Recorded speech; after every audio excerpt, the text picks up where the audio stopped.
Medtech World, the brand that has been connecting healthcare tech professionals together for the past few years now. Through innovative devices and diagnostic awareness, the summit delivers value to patients, healthcare professionals, and healthcare systems. The Medtech World brings together leading companies, startups, and investors of this innovative sector all under one roof. Today, we have the pleasure of sitting down with Adrian Attard Trevisan, who's the Managing Director of Umana Medical, and he's on a mission to improve the patient's access to the right therapies.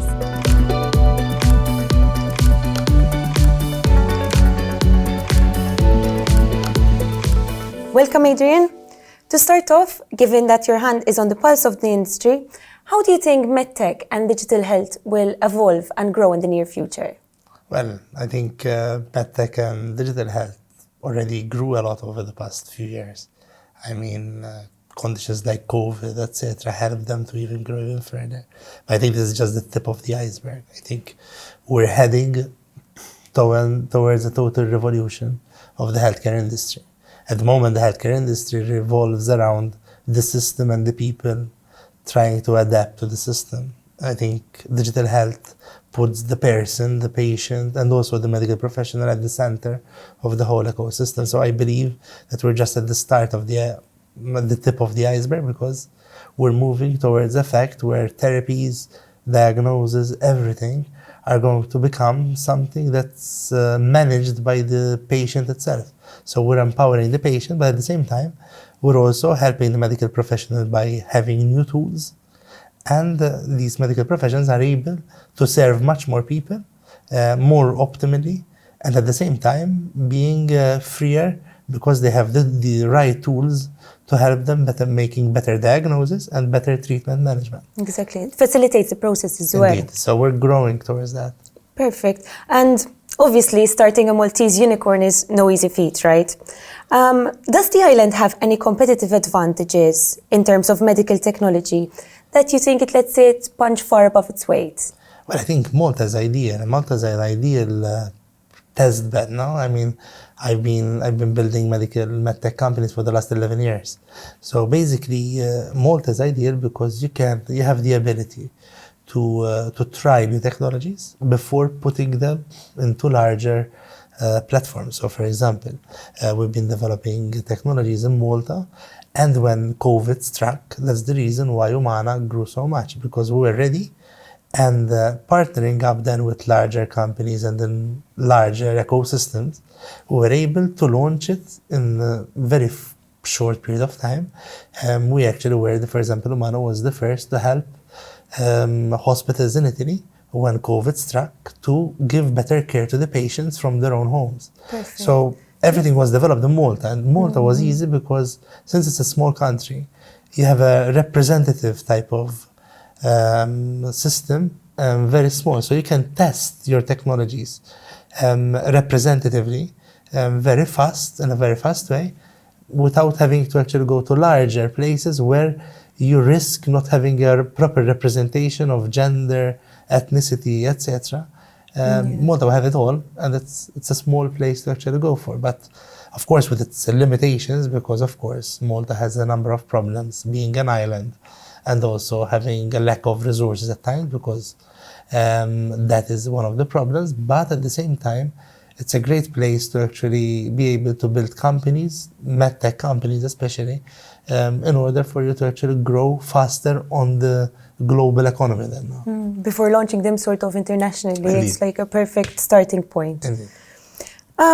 When it comes to market leaders, who do you think are the market leaders in the medtech industry?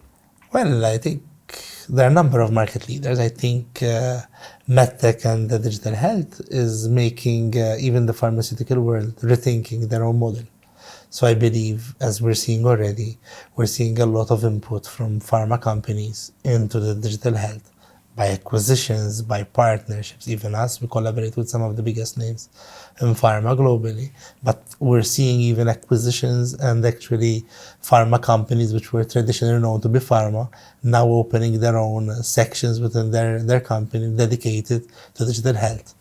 That I think. And I think on the other side, we have the consumer type of products. So we have Microsoft. We have a number of big players, tech players, that are trying to also enter there. And I think in the middle, there are a number of new players that have none of those features, so they are not tech or pharma, but are purely being established and growing very much, which are purely dedicated to digital health.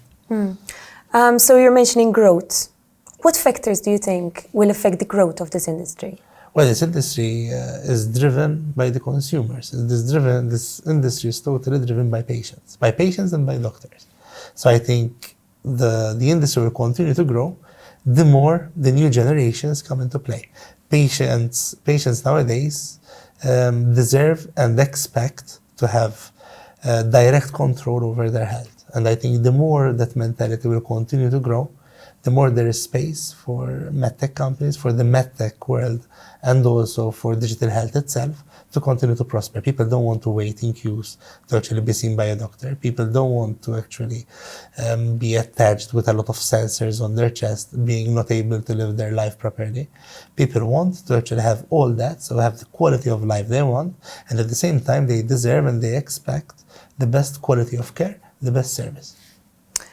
Do Umana or GPI have any interesting projects that you're willing to share with us here Well, today? basically, I just landed now a few hours ago from Italy, where I took a delegation, for example, of medical professionals to see some of our projects on the ground in southern Italy, in Basilicata.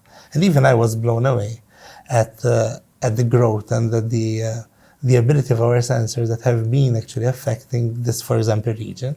Now, we operate in a number of countries, and GPI itself is a much larger organization that has been around for 30 years. Tell us a little bit more about your sensors Indeed, that you're working on. So first of all, Umana, as you know, actually we create medical sensors. Our first product was the Umana T1. It's a multi-parametric device. It's like we call it the tattoo sensor because it goes on the skin as a second skin. And we're able with that from a distance, etc., to monitor all vital signs on a patient. So the patient can live normally, and it can work either as a normal Holter, so meaning that the patient records everything and then goes to hospital, they download all the data, or what we're using it now in a number of countries, is that actually from this sensor, all the vital signs are being transmitted telematically in real time. So we have call centers all across the globe that actually are able to collect these data in real time. And if there is an abnormality in real time, we can take action. So the medical profession can take action. And also we can monitor these patients at a distance. For example, in Basilicata, something that I was really, really interesting to see is that you have all these patients that live far away from any hospital, etc., that are being totally monitored with total care from a huge distance. Exactly. So this actually enables the independence of these patients from their own home, and at the same time having the full care by the actual medical professionals. Now, Umana was a Maltese startup, and it got acquired 2 years ago by this group, the GPI Group. GPI Group is a very large group operating for the last 30 years. And why did we actually do this merger and this partnership? Is because Umana is a medical devices company, whilst GPI is a medical services company, is very known, operates call centers within the health industry, etc. So our partnership came into fruition with this product, with the T1, when there was COVID. When there was COVID, basically in Italy, there was a huge crisis, a healthcare crisis. Basically, the hospitals couldn't keep up. For sure. And what happened is Umana had just certified its product, the T1. We entered a number of hospitals, and when they sent the patients home, we actually gave them this device. We monitored them through the call centers of GPI, and we only sent for ambulances, etc., to take these patients to hospital when they needed intensive therapy, not before. So basically, that gave a relaxation. Basically, the hospitals could cope better with these caseloads. And that actually is, I think, a snapshot of how I believe digital health in the future will help even ease up the queues, the hospital loads, etc., by giving the ability for the patient and the medical professionals to monitor all that from home and then send them to intensive therapy only when needed. Exactly. Even in terms of equipment, I mean, it's such a small device. Indeed. And we're working on even more. At the moment, for example, we're working on our glucose monitor, which will hopefully go onto the market later on this year, which again, actually, we're dealing with different conditions, we're dealing with patients, and dealing with all these conditions in order to give the quality of care from their own home and putting the patient at the center of it all. Before, it was the patient that had to adapt to a system. This new digital health era will put the patient and the system adapts to that patient. Perfect. So you've been to our Medtech World Summit before. Indeed. Tell us a little bit about your experience. How did you find it? Well, basically, I think I was also a big supporter of the Medtech from the initial, because I think an event like the Medtech World, I mean, and the first one was last year in Malta physically, no? Basically, it's a very interesting place. First of all, to have actually a group of people, a group of companies, etc., under one roof, and at the same time sharing those experiences. And in the other sense, it's giving a snapshot of where the industry is. Now, I wear two caps because I have the hat of the managing director of Umana, and on the other side, I have my own private equity investment in Medtech startup, because I'm very passionate about Medtech. And I think also there is the opportunity with the initiatives taken in the Medtech world to have a look at new ideas, etc., and then actually working with these new startups to get those ideas into reality. So I think it's a brilliant event because it puts everyone under the same roof, from large organizations to ideas and startups, at times even before they get physically formed, and putting all the resources in one basket and having the ability to collaborate, network, and at the same time also maybe invest or help new startups grow to where they wish to go. So there needed to be something similar in Malta. I think so. I mean, I love actually Sigma and Dylan, actually, they did a brilliant job, and I look forward to the next one. Thank you. And lastly, to close off, in your opinion, which is the most exciting field of emerging medtech? Ooh, that's a tough question because there are a number of interesting parts. I'm, for example, extremely interested in therapy delivery from home. And I think it's a huge field that's actually growing. In fact, if you look at the last couple of years, very big organizations are entering this field.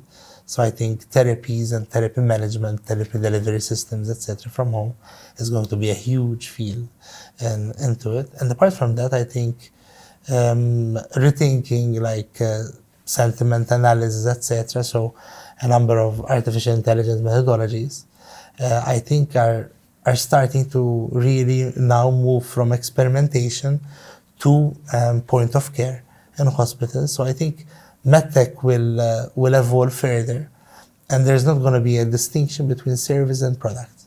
And I think that's going to be a huge Medtech field to actually look into in the next 1, 2, 3, 5 years time. That was fascinating. Thank you very much, Adrian. Head to the website Medtech World to find out more about the healthcare of tomorrow.